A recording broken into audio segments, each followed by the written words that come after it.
Si vous regardez ces images, c'est que vous êtes certainement en pause cigare. Et vous avez bien raison.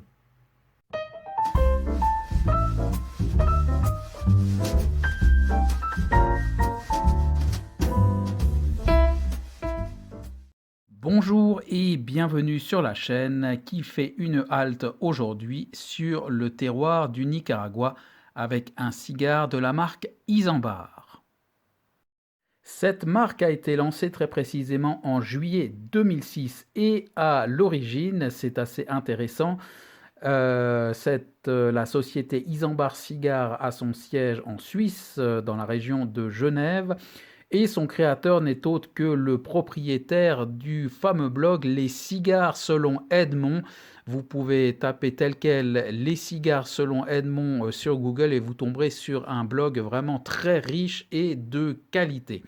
Alors, je n'ai pas le nom exact du propriétaire de ce blog, qui, je crois, reste plus ou moins anonyme, mais c'est lui donc qui, à force d'écrire des articles et des revues sur les cigares, sur ce blog vraiment très très connu dans le milieu, s'est lancé donc dans la création de cigares avec des tabacs du Nicaragua. À noter qu'il a un associé du nom de Antonio Urec. L'origine du nom Isambard vient principalement du nom de Isambard Kingdom Brunel, qui est un ingénieur anglais. Alors vous me direz quel est le rapport? Eh bien, cet ingénieur était un grand amateur de cigares. On dit qu'il fumait jusqu'à 40 cigares par jour. Alors humainement, je ne sais pas si c'est possible ou s'il s'arrêtait à la fin du deuxième tiers. Mais enfin, voilà, ça c'est pour la légende, même s'il devait fumer énormément de cigares. Mais enfin voilà, je pense que personne s'est amusé à compter s'il en fumait vraiment 40 par jour. Ça me paraît vraiment pas possible, même si on dit qu'il dormait très peu. On remarque sur la bague, d'ailleurs, vous voyez des roues dentelées qui lui rendent directement hommage. Ce cigare est en cave depuis mai 2021 et dégusté donc le 4 mars 2022. Comme vous le voyez, son nom de référence exact est le Isambard Sovereign qui nous intéresse donc aujourd'hui. Son origine, on l'a dit, Nicaragua, avec au niveau de la composition une feuille de cape qui nous vient d'Équateur et la sous-cape et la tripe du Nicaragua. Un format robusto, 12,7 cm pour un diamètre de 2 cm 22, soit un ring de 56, et son prix en francs suisses, 13 francs 90. Au niveau visuel, on se trouve en présence d'un cigare dont le travail est vraiment soigné, on peut le dire, avec une cape de couleur Colorado Maduro, même s'il est annoncé sur Internet Maduro, je pencherai plutôt sur une couleur Colorado Maduro pour ma part. Et on remarque tout de suite alors vraiment une belle cape bien huileuse et luisante qui est très bien posée et vraiment finement nervurée. Une bague aux allures vraiment modernes, alors bien large et également bien collée, à la fois sobre avec quelques petites touches qui, comme je viens de le dire, donc en fait vraiment une bague assez moderne dans l'air du temps.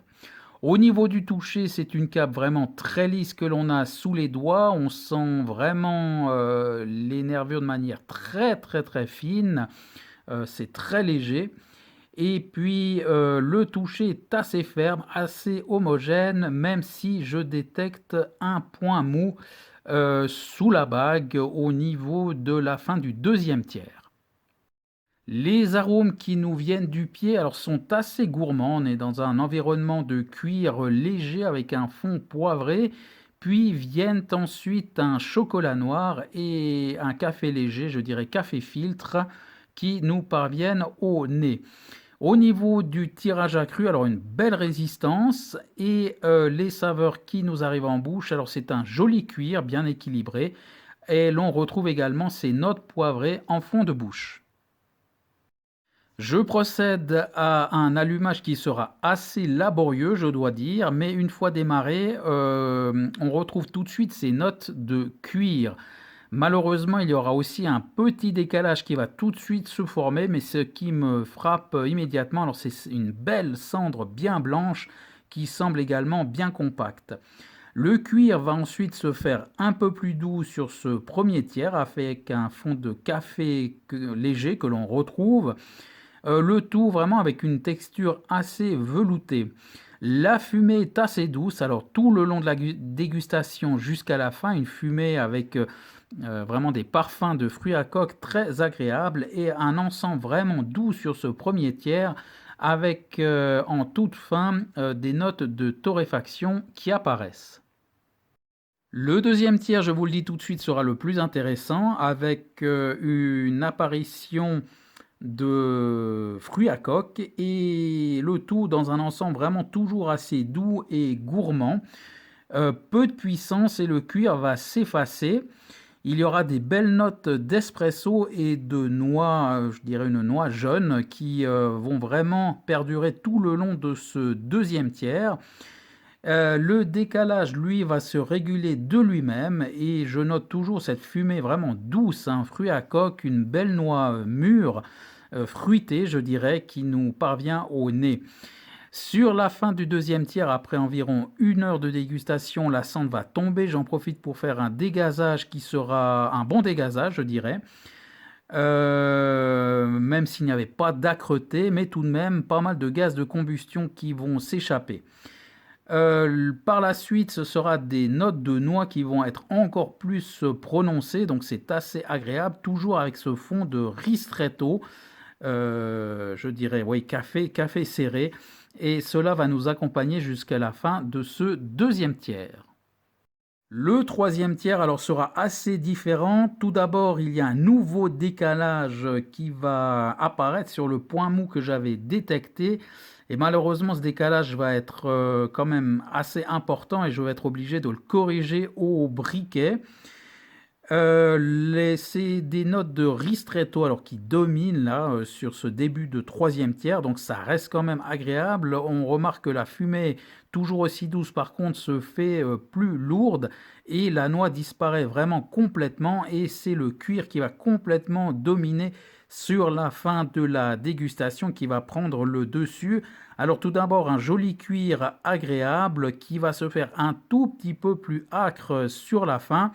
Une fin qui, je dois dire, est vraiment monotone, il n'y a plus rien à signaler et c'est un peu longuet. Sur la fin, on aura à nouveau pardon, un décalage et même de légères fissures sur la cape. Le tirage va être assez difficile. Je ne vais pas voir le bout de ce troisième tir qui va vraiment être très très très long, ce qui explique peut-être la longueur de la dégustation qui aura duré 2 heures et 11 minutes. Vraiment je n'en voyais pas le bout, c'était vraiment ennuyeux. Je peux également signaler que l'amplitude en bouche est relativement moyenne et pas vraiment assez peu de montée en puissance sur ce cigare.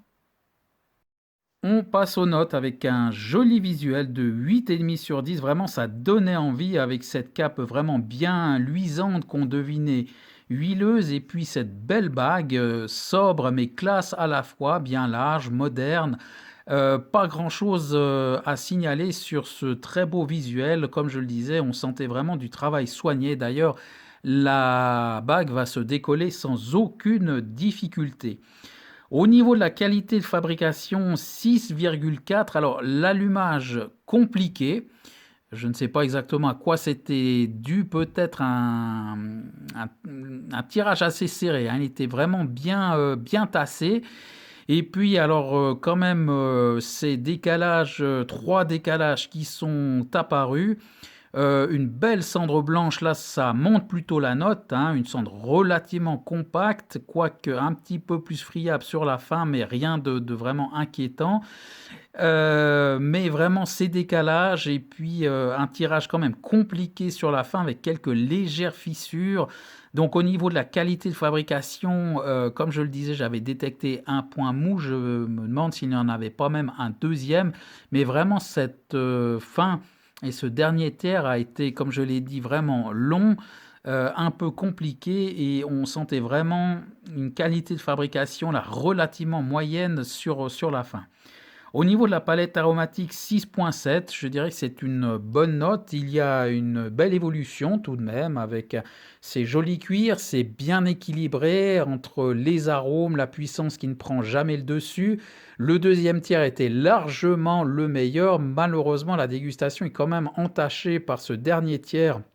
Vraiment mi-figue, mi-raisin. Au niveau aromatique, on n'avait que du cuir sur la fin, donc ça devenait vraiment monotone et monocorde. Et comme je l'ai dit, vraiment un peu ennuyeux. J'étais content d'arriver au bout de ce cigare, car le dernier tiers n'a pas amené grand chose d'intéressant, ce qui lui vaut cette note, en tout cas les points retranchés. Au niveau rapport qualité-prix, 6,5. Pour 13 francs 90, on a quand même un bon cigare. J'ai eu du plaisir à le fumer, on en reviendra à la conclusion. Mais voilà, comme je le dis souvent, à prix égal, on trouve des cigares qui sont meilleurs que celui-ci, même si ça n'enlève rien à sa qualité globale. Qui lui vaut cette note de 6,96, encore une fois, donc juste sous les 7 qui pour moi commencent à devenir des cigares vraiment intéressants. Il lui manquait vraiment quelque chose sur ce dernier tiers au cigare et son index de puissance 5,4. Alors en conclusion, j'ai envie de dire un beau cigare, dommage pour la fin, vraiment. Il y a eu quand même ces petits problèmes de fabrication, ces décalages finalement assez réguliers tout du long. Mais un bon cigare quand même, j'ai eu du plaisir et je pourrais en refumer un pour voir s'il y a une différence. À noter que j'ai dans ma cave un autre exemplaire d'un Isambard et on verra ce que cela va donner. Mais globalement, vraiment un bon cigare. J'ai eu du plaisir, je dirais, jusqu'à ce dernier tiers qui a un petit peu entaché la dégustation. Et c'est dommage, il lui manquait un petit plus sur ce dernier tiers pour vraiment le qualifier de bon cigare. Mais néanmoins, attention, comme je l'ai dit, un cigare vraiment agréable sur une grande partie donc de la Vitole, donc il ne faut rien lui enlever, attention. Et comme je l'ai dit, peut-être que je reviendrai sur cette marque. On sent qu'il y a vraiment une qualité de fabrication malgré tout, en tout cas un soin qui est apporté. Après, il y a peut-être au niveau des finitions quelques points à recorriger. Et encore une fois, ce serait intéressant de voir sur cet autre exemplaire ce que cela va donner. Donc un cigare à essayer et que je recommande malgré, encore une fois, cette fin un petit peu en dents de scie. Alors j'espère que cette vidéo vous aura intéressé. Essayez cette marque qui a des points intéressants. Et en attendant, eh bien, je vous donne rendez-vous pour une nouvelle dégustation tout prochainement et je vous dis à bientôt.